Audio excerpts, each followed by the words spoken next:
Pilih box nomor berapa? Langsung saja. 2 lah. 2 ya? 2. Ada apa namanya?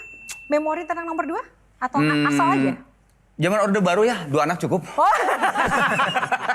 Kelihatan angkatan. Oh, nakal nih. Tepuk tangan dong buat box nakal.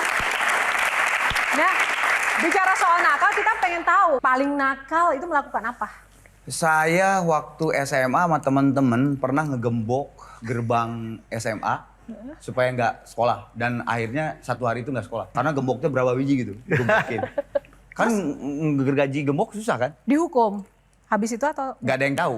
Oh. Baru sekarang saya ngomong. Oh, tepuk tangan rahasia. Rahasia baru Arman Maulana. Kita tanya Mas Fiu. Nih yang paling tahu banyak Mas kan temannya kan? Saya yang tahu nakalnya dia. Silakan Mas Fiu. Jadi kita ada sejarah sebenarnya, Padi itu ada sejarah. Jadi pas waktu itu Gigi lagi ulang tahun ke-3 di GKJ, kita masih baru 1 single, nah kita diminta untuk bawain cover lagunya Gigi yang Janji. Nah yang lucu itu gini, kita ini kan dari masih baru banget di industri musik kan, terus habis itu kita udah mau tampil nih, kita udah tampil, udah siap-siap, Arman datang, ya Arman nanya ke kita, kalian udah pada ganti baju belum? Kita kaget karena yang kita pakai ini baju yang bakal kita pakai main. Jadi ya kita enggak, ya kita pakai baju ini aja gitu. Jadi aku mau pengen nanya sama Arman itu gimana stylenya dia sampai sekarang itu nggak pernah out of date gitu loh. Seorang performer itu kan beda-beda ya. Ada yang dia berpikir bahwa ya inilah gue gini gitu. Tapi ada juga saya termasuk orang yang gue nggak bisa kalau gue on stage terus pakai baju misalnya sehari-hari, sedangkan ini penonton udah bayar gua gitu. Penonton udah effort datang ke gedung itu, bayar bahkan, terus lihat saya dengan penampilan yang seadanya. Enggak, saya harus menservis mereka dengan penampilan saya ya paling tidak upgrade satu step untuk menghargai mereka. Saya termasuk penyanyi yang seperti itu gitu. Jadinya tepuk tangan dong.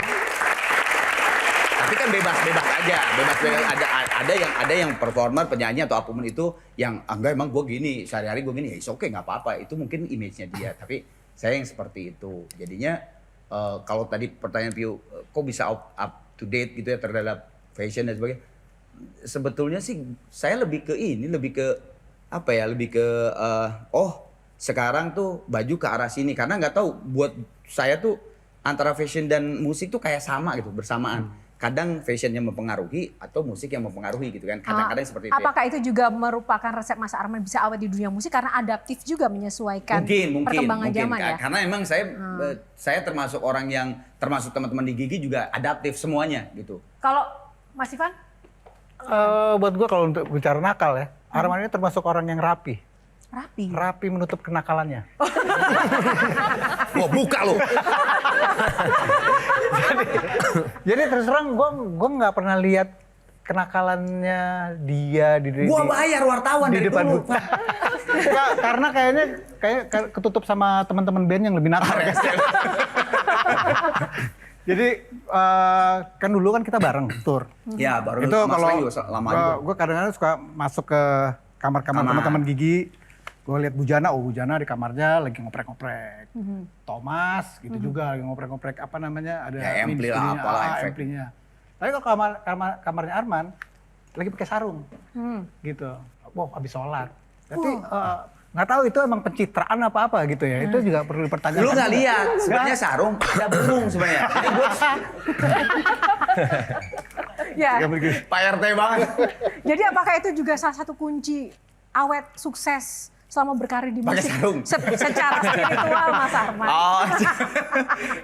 Ya kalau spiritual sih ya mungkin itu bekal dari ibu bapak saya gitu ya. Karena dimanapun kamu berada ya Tuhan itu akan selalu melihat kamu apapun, dimanapun, mau sembunyi mau apa, Tuhan tuh akan melihat kamu gitu dan kamu tuh makhluk ciptaan Dia gitu. Ya udah itu yang sangat termemorize di saya tuh bahwa itu dia saya kemanapun ya itu kewajiban saya gitu. Aku tuh ngelihat walaupun itu boxnya judulnya nakal, tapi aku ngeliat Kang Arman tuh kayak sosok yang family man banget, punya anak perempuan kan ya Kang ya. Satu. Dan aku ngelihat juga hubungannya tuh harmonis kayak bapak yang baik. Jujur aku jadi inget ayah aku. Ya, betul. Ayah aku tuh dari dulu ya, zaman ayah sering main musik, ngeband, itu selalu melibatkan anaknya, cek sound ke panggung. Jadi aku sama kakakku tuh tertarik dan suka dunia musik tuh jujur karena ngeliat ayah tuh ngerasa musik tuh kayak playgroundnya dan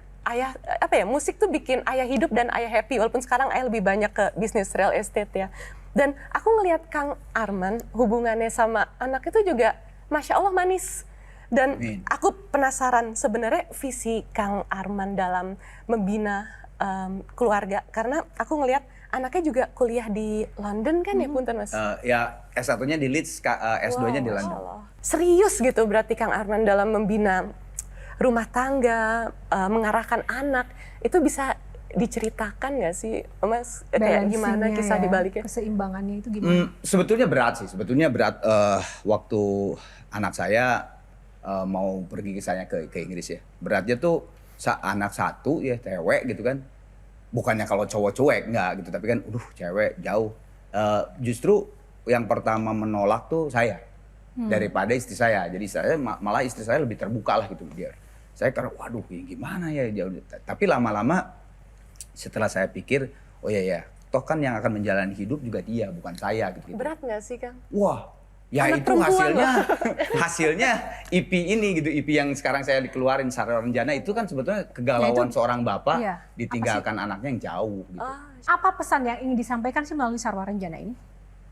Sarwa itu kan bisa diartikan keluasan, luas gitu ya. Renjana itu bisa diartikan cinta juga, jadi keluasan cinta. Jadi yang bisa saya iniin adalah, nih album ini kan saya nyebutnya Neng ya, Neng. Ini album ini udah keluar, EP ini udah keluar. Baca aja liriknya, itu sebenarnya semuanya buat kamu gitu. Adalah ya cinta seorang bapak ke kamu tuh luas, seluas apapun yang paling luas, lebih luas gue gitu istilahnya gitu. Terus juga ada beberapa pesan gitu ketika karena ya dia kan suka curhat tuh, tiba-tiba nelpon, disakitin sama teman sahabatnya, tiba-tiba dosennya nyebelin, tugasnya dia udah 24 jam ngerjain kali berapa nggak diterima gitu dan sebagainya. Dia pernah kerja terus ternyata scam, nggak dibayar, nggak digaji uangnya tuh nggak dibayar gitu. Ya di situ banyak lirik yang bawa justru kejatuhan, pujian, cinta, bahagia, kecewa. Itu yang akan menjadikan kamu menjadi manusia seutuhnya. Tepuk tangan. Jelajahi cara baru mendapatkan informasi. Download Metro TV Extend sekarang.